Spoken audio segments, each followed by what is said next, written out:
ಉಡುಪಿ ಜಿಲ್ಲೆಯಲ್ಲಿ ಇಂದು ಬೆಳಿಗ್ಗೆ ಭಾರೀ ಆತಂಕ ಉಂಟುಮಾಡಿದ ಘಟನೆ ನಡೆದಿದೆ. ಕಟಪಾಡಿ ಸಮೀಪದ ರಾಷ್ಟ್ರೀಯ ಹೆದ್ದಾರಿ 66ರಲ್ಲಿ ಗ್ಯಾಸ್ ತುಂಬಿದ ಬುಲೆಟ್ ಟ್ಯಾಂಕರ್ ಪಲ್ಟಿಯಾಗಿದೆ.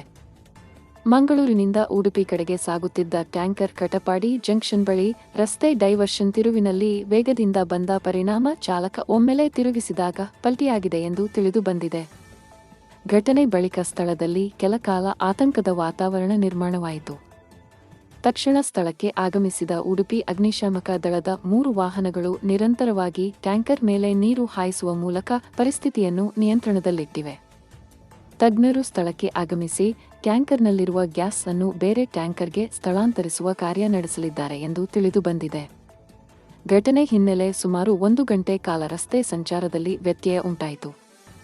ಒಂದು ಬದಿಯ ರಸ್ತೆ ಸಂಚಾರವನ್ನು ತಾತ್ಕಾಲಿಕವಾಗಿ ಸ್ಥಗಿತಗೊಳಿಸಿ ಕಟಪಾಡಿಯ ಒಳ ರಸ್ತೆಯ ಮೂಲಕ ವಾಹನ ಸಂಚಾರಕ್ಕೆ ಅವಕಾಶ ಮಾಡಿಕೊಡಲಾಗಿದೆ.